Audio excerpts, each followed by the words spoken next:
dans le silence des montagnes, loin des yeux du monde, là où le brouillard danse comme un esprit ancien entre les roches, naît le pouvoir qui ne se montre pas.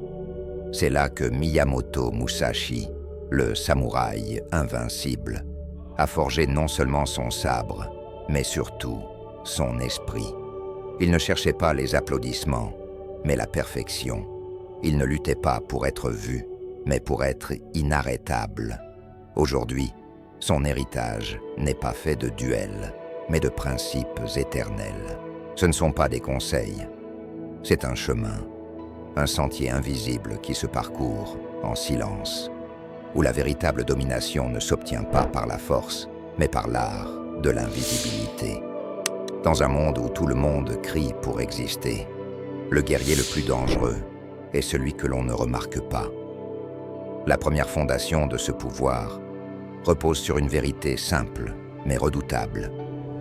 Laissez-les vous sous-estimer. Quand l'adversaire croit avoir déjà gagné, quand il vous voit comme faible, distrait ou naïf, il baisse sa garde. Et c'est précisément là, dans cet instant de fausse sécurité, que vous frappez. Celui qui est sous-estimé dispose d'un espace infini pour observer, pour préparer, pour attaquer, avec une précision chirurgicale. Feignez la lenteur, affichez une certaine ingénuité. Mais pendant ce temps, construisez votre empire dans l'ombre. Le coup le plus efficace est toujours celui que personne n'a vu venir. Lorsqu'il arrive, il laisse l'ennemi confus, incapable de réagir, car on ne se protège jamais d'une menace que l'on ne perçoit pas. Leur arrogance devient votre meilleure arme. Pour maîtriser cet art, vous devez apprendre à écouter. Dans un monde saturé de paroles, celui qui se tait possède un avantage immense. Le silence n'est pas une absence, c'est un piège. Observez et écoutez. Le besoin irrépressible des autres de combler le vide les poussera à révéler leurs pensées, leurs peurs, leurs failles. Chaque mot qu'ils prononcent est une pièce du puzzle qu'ils vous offrent sans le savoir. Votre silence crée un espace où l'autre s'expose, où il rend visible ses propres faiblesses. Apprenez à dominer ce vide et vous contrôlerez la scène sans jamais avoir à élever la voix. Cela nous mène à la troisième clé de ce pouvoir invisible. Parlez peu. Chaque parole est une flèche que vous lancez. Elle peut toucher sa cible, mais elle révèle aussi votre position. Parlez moins que ce que vous ne pensez et laissez les autres se dévoiler. Une seule phrase, prononcée avec l'intention juste au bon moment, peut avoir plus d'impact que 100 discours. Utilisez votre voix comme un samouraï utilise son sabre, uniquement lorsque c'est absolument nécessaire. Ce pouvoir silencieux vous rend insondable. Les autres projetteront leurs propres angoisses sur vous. Ils essaieront de deviner vos intentions, et dans ce processus, ils perdront pied. Être sous-estimé vous donne la liberté d'agir, écouter vous donne la connaissance, et parler peu protège votre mystère. C'est le socle sur lequel tout le reste sera bâti. Mais une fois que vous avez appris à vous cacher à la vue de tous, comment commencez-vous à sculpter l'image que les autres verront? La réponse ne se trouve pas dans la vérité, mais dans l'art délicat de la perception. Vous avez appris à maîtriser le silence, à devenir une ombre qui observe le monde sans y laisser de traces. Mais le pouvoir ne se contente pas de rester caché. Il doit aussi savoir se présenter. Et pour cela, il vous faut un masque. Pas un masque pour vous cacher, mais un masque pour contrôler ce que les autres voient, pensent et ressentent. Le deuxième principe de Musashi est le suivant. La vérité ne conquiert pas. Le charme, si. Les gens ne suivent pas ce qui est réel, ils suivent ce qui leur paraît réconfortant, magnétique, puissant. Vous ne devez pas être le meilleur. Vous devez paraître le plus stable. Il ne sert à rien de dévoiler tout ce que vous êtes. Montrez seulement ce qui fascine. Soyez comme un lac paisible. La surface est tranquille, sereine, invitant à la contemplation. Mais en dessous, dans les profondeurs obscures, nagent des monstres. Le monde n'a pas besoin de votre sincérité brute. Il a besoin d'une vision à laquelle il peut croire. Et si cette vision, c'est vous, alors les gens suivront chacun de vos pas. L'être humain s'accroche à ce qui le rassure, pas nécessairement à ce qui est vrai. Si vous parvenez à incarner ce calme apparent, cette force tranquille, vous obtiendrez un pouvoir immense sur tous ceux qui vous observent. Pour rendre ce masque encore plus puissant, vous devez y injecter de l'ambiguïté. Ne permettez jamais que l'on vous définisse. L'esprit humain cherche désespérément des étiquettes, des rôles, des explications pour tout comprendre et tout classer. Votre travail est de briser chaque schéma. Ne soyez jamais une seule chose. Soyez à la fois silencieux et pénétrant, courtois mais impénétrable, généreux mais avec une distance qui intrigue. Lorsque les autres ne parviennent pas à vous mettre dans une case, ils commencent à vous craindre. Et celui qui vous craint vous respecte. Celui qui vous étudie pour vous comprendre finit par vous obéir, car vous devenez le centre de son attention. N'offrez aucune certitude, seulement du mystère. Celui qui est lisible et prévisible, et donc utilisable. Celui qui est indéchiffrable est observé, admiré, et finalement suivi. Enfin, la touche finale de votre masque, la plus subtile, est la fissure. Personne ne tombe amoureux de la perfection. On s'obsède pour la faille. Soyez impeccable, maîtrisé, presque surhumain dans votre contrôle. Mais ensuite, au moment choisi, laissez filtrer quelque chose, une émotion contenue qui trahit une profondeur insoupçonnée, un mot tranchant au milieu d'une conversation polie, un geste inattendu qui brise votre calme apparent. Cette fissure contrôlée est une arme silencieuse. Les gens voudront comprendre. Ils se demanderont ce qui se cache derrière cette façade parfaite. Ils voudront percer votre secret, mais vous ne le leur permettrez jamais complètement. Le mystère crée un lien. La vulnérabilité, lorsqu'elle est parfaitement dosée, capte l'attention et génère un désir profond de découverte. La perfection est froide et distante, mais l'imperfection maîtrisée est irrésistible. Votre masque est désormais en place, impénétrable et captivant. Mais un masque ne sert à rien sans une scène. Il est temps d'apprendre à manœuvrer parmi les autres, en déplaçant les pièces sans jamais révéler votre main. Votre masque est en place. Vous êtes une énigme, un lac profond dont personne ne peut sonder le fond. Mais ce masque n'est pas fait pour l'immobilité. Il est fait pour naviguer dans le monde des hommes. Un monde qui est une vaste scène de théâtre, un échiquier où chaque mouvement compte. Le véritable stratège ne déplace pas les pièces avec fracas. Il les fait glisser si doucement que personne ne s'en aperçoit. La première règle de cette manœuvre est simple. Contrôlez ce que vous montrez, mais cachez ce que vous faites. Montrez les résultats, jamais vos méthodes. Ne laissez personne suivre votre cheminement. Soyez comme l'encre dans l'eau, visible un court instant, puis complètement dissoute.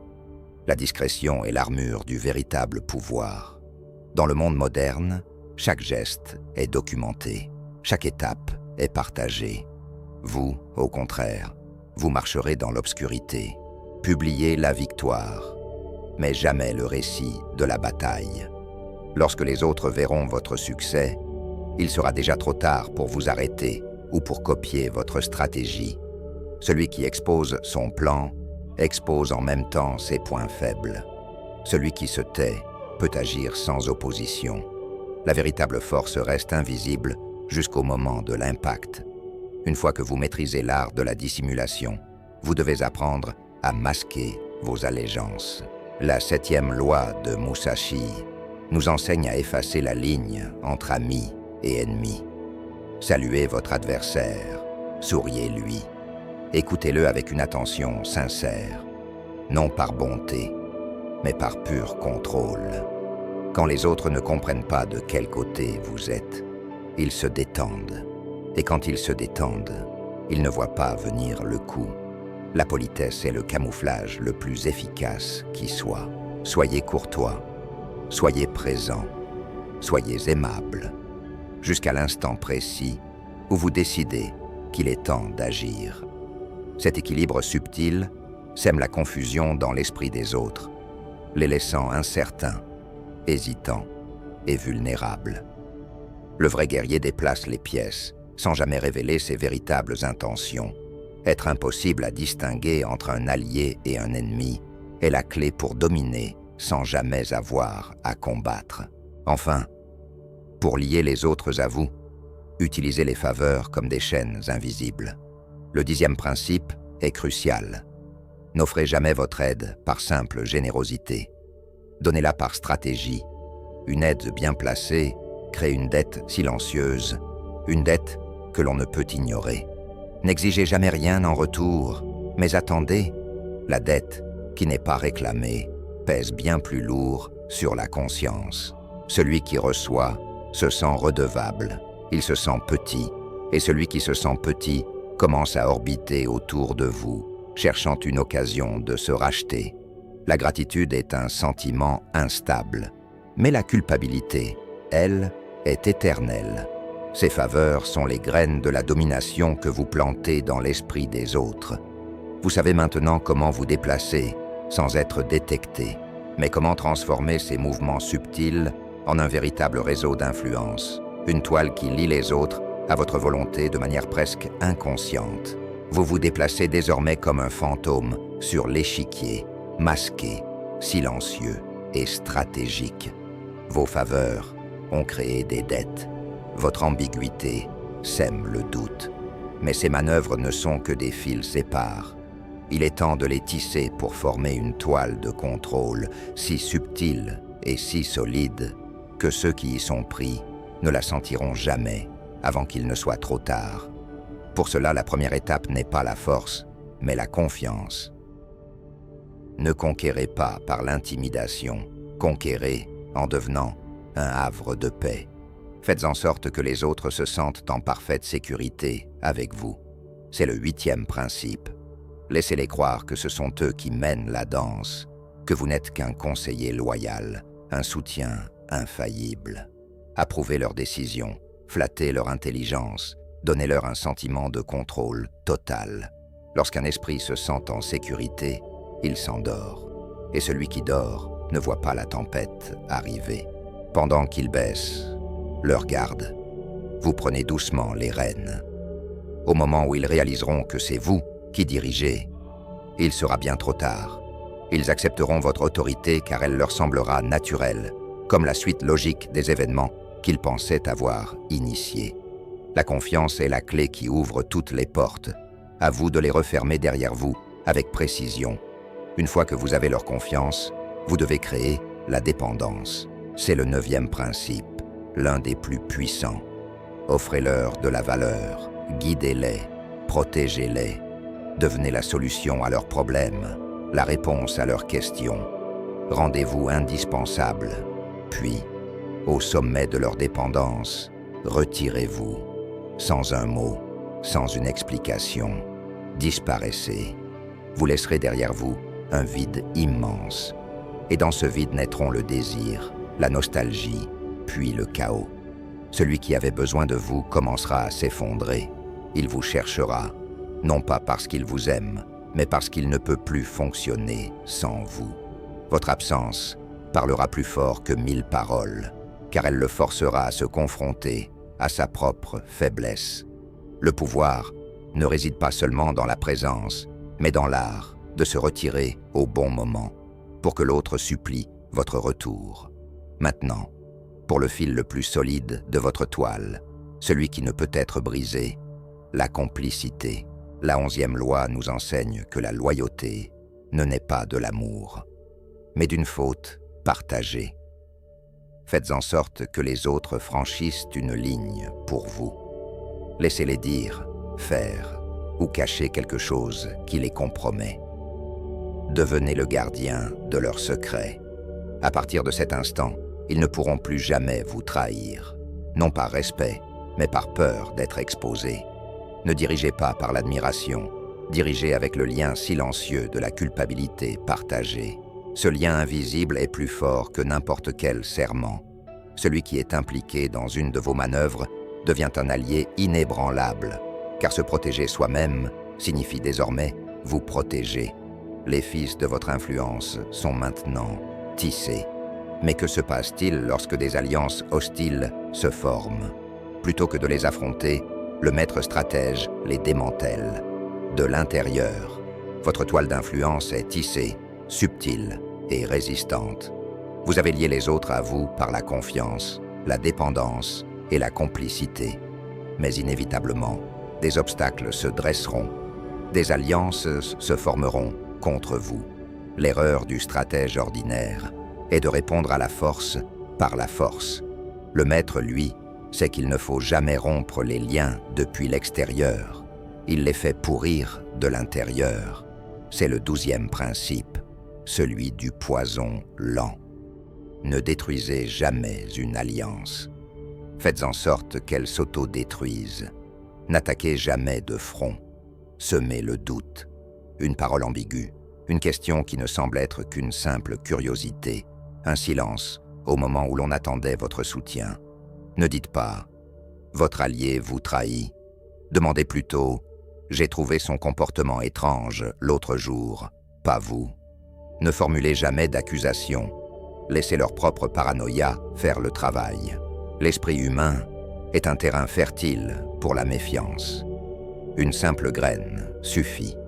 Et pendant que le groupe se fissure, que les membres commencent à se soupçonner les uns les autres, vous restez à distance, propre, invisible, observant leur chute comme un spectateur impartial. L'eau érode la roche, non par la force, mais par la constance. Détruisez sans jamais frapper. Pour savoir où planter ces graines de doute, vous devez maîtriser l'art de l'empathie stratégique. C'est le 13e principe. Ne critiquez pas les faiblesses des autres. Reflétez-les. Les gens ont un besoin désespéré d'être compris, surtout dans leurs aspects les plus sombres. Reconnaissez ces aspects, non pas pour les juger, mais avec une délicatesse calculée. Des mots comme « c'est admirable la façon dont tu supportes tout ça, même quand personne ne le voit », peuvent ouvrir des portes. Ces phrases semblent bienveillantes, mais elles touchent des fibres profondes. Elles valident une insécurité secrète. Quand quelqu'un sent que vous voyez ce qu'il cache au reste du monde, il vous ouvre son esprit, il se confie, il vous donne, sans le savoir, la carte de ses failles et de celle de ses alliés. C'est là que réside la véritable domination. Enfin, la règle d'or de l'assaut silencieux. Ne soyez jamais celui qui tient le couteau. C'est le 14e principe. Guidez, suggérez, orchestrez tout depuis les coulisses, mais laissez toujours les autres porter les coups décisifs. Quand une personne doit tomber, faites en sorte que sa chute paraisse inévitable, comme un destin tragique ou la conséquence de sa propre arrogance. Quand le chaos éclate, vous devez déjà être loin, intouchable, peut-être même en train d'offrir votre aide pour rétablir l'ordre. Le souverain qui règne sans une tache sur son nom est celui que tout le monde suspecte, mais que personne ne peut accuser avec certitude. Pendant que les autres s'entredéchirent, vous occupez simplement le trône qu'ils ont laissé vacant. Celui qui agit directement s'expose au danger. Celui qui manœuvre dans l'ombre reste invincible. Vous avez appris à déconstruire les forces de vos adversaires sans laisser de traces. Il était maintenant temps d'assembler toutes ces leçons pour le coup de grâce, pour atteindre le sommet de la domination. Vous avez appris à observer dans l'ombre, à forger votre masque, à tisser votre toile et à démanteler vos ennemis sans laisser la moindre trace. Les pièces sont en place. Le terrain est préparé. Il est maintenant temps de porter le coup de grâce, de passer du statut de joueur influent à celui de maître absolu du jeu. Pour cela, votre arme principale sera l'imprévisibilité. C'est le 16e principe. Ne soyez jamais un livre ouvert. Ne soyez pas le chaos. Soyez la tempête. Parfois calme et serein, parfois distant et froid, parfois impitoyable. Quand vos adversaires sont incapables de prévoir votre prochain mouvement, ils se paralysent. Ils passent leur temps à réagir, jamais à agir. L'imprévisibilité est une lame cachée. Elle ne blesse que lorsqu'il est déjà trop tard pour la voir venir. En alternant la chaleur et le froid, la présence et l'absence, vous créez une tension psychologique insoutenable. Ils ne sauront jamais s'ils doivent s'attendre à une main tendue ou à une lame dans le dos. Et dans cette incertitude, ils sont à votre merci. Votre pouvoir doit ensuite transcender votre simple présence physique. Faites-vous sentir, même lorsque vous n'êtes pas là. C'est le 17e principe. Votre influence doit perdurer comme un écho dans l'esprit des autres. Vos décisions, vos paroles, votre philosophie doivent tellement marquer les esprits qu'ils deviennent un réflexe. Lorsque quelqu'un s'apprête à agir, il doit se demander « Qu'aurait-il fait à ma place ?» Quand vous atteignez ce niveau, vous n'avez plus besoin de donner des ordres. Votre volonté s'exécute d'elle-même. Celui qui se souvient de vous, en agissant, vous craint même à des milliers de kilomètres. Votre légende commence à s'écrire, non pas par ce que vous faites, mais par l'empreinte que vous laissez dans la conscience collective. Cette influence lointaine se nourrit d'une peur subtile. Le 18e principe vous enseigne à ne jamais menacer. N'annoncez jamais la guerre. Ne promettez jamais la vengeance. L'art consiste à laisser l'imagination de l'autre faire tout le travail. Si quelqu'un vous offense, la réponse la plus terrifiante n'est pas la colère, mais le silence. Un silence soudain, un regard vide, une disparition au moment où l'on attendait une réaction. Ce vide est assourdissant. L'autre se torturera l'esprit, se demandant ce que vous préparez, imaginant les pires scénarios. Le doute paralyse bien plus sûrement que n'importe quelle épée. Vous n'avez pas besoin de dire « je vais te frapper ». Votre absence de réaction le crie bien plus fort. Et enfin, le coup final, le 19e principe, la patience. Attendez. Le coup ne doit pas être porté sous le coup de la colère, mais avec le sang-froid d'un artiste. Ne réagissez pas à la provocation, ne criez pas. Laissez l'autre croire qu'il a gagné la manche. Laissez son orgueil enfler, laissez sa garde se baisser, laissez son attention se relâcher. C'est à ce moment précis, au sommet de son arrogance et de sa négligence, que vous frappez. Le coup doit être rapide, précis et dévastateur. Non pas par vengeance, mais pour imprimer une leçon. Non pas pour détruire, mais pour imposer un respect éternel à lui et à tous ceux qui regardent. Une seule action, parfaitement synchronisée, vaut plus que 1000 menaces. C'est la signature du maître. Le trône est à vous. Le contrôle est total. Mais comment un homme puissant s'assure-t-il que son règne ne s'éteigne jamais? Comment passe-t-on du statut de maître à celui de légende? Vous êtes au sommet. Votre contrôle est total, votre influence est absolue, et votre volonté s'accomplit avec une précision silencieuse. Mais même le règne le plus puissant est à la merci du temps. Un homme, aussi brillant soit-il, finit par disparaître. Comment s'assurer que votre pouvoir, lui, ne meurt jamais? La réponse se trouve dans la transformation finale. Il ne faut plus être un homme, il faut devenir un système. C'est le 20e principe. Le pouvoir personnel est fragile. Mais si vous devenez une structure, un point de référence, une nécessité, alors personne ne pourra jamais vous remplacer. Ne soyez pas seulement la figure qui dirige, soyez les fondations sur lesquelles tout repose. Intégrez vos principes, vos méthodes et votre vision si profondément dans votre environnement que votre présence devienne l'ordre naturel des choses. Faites en sorte que votre départ ne signifie pas seulement l'absence d'un chef, mais l'effondrement de tout l'édifice.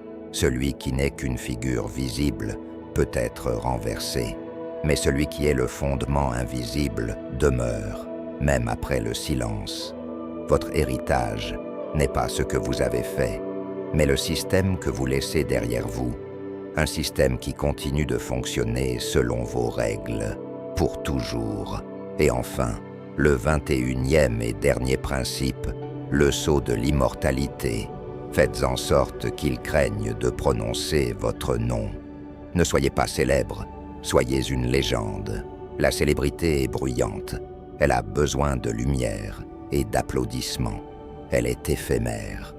Une légende, au contraire, est un murmure dans l'ombre, un nom chuchoté avec un mélange de respect et de peur. Il n'y a pas besoin de statue quand un simple silence pèse plus lourd que n'importe quel monument. Le pouvoir ultime n'est pas d'être connu de tous, mais d'être si redouté que personne n'ose jamais vous provoquer. Votre nom seul devient une arme, un symbole, une force de la nature. Miyamoto Musashi n'invitait pas à la lutte acharnée, mais à une vision plus profonde. Son enseignement parle à ceux qui savent voir au-delà de la surface, à ceux qui sentent ce que les autres ignorent.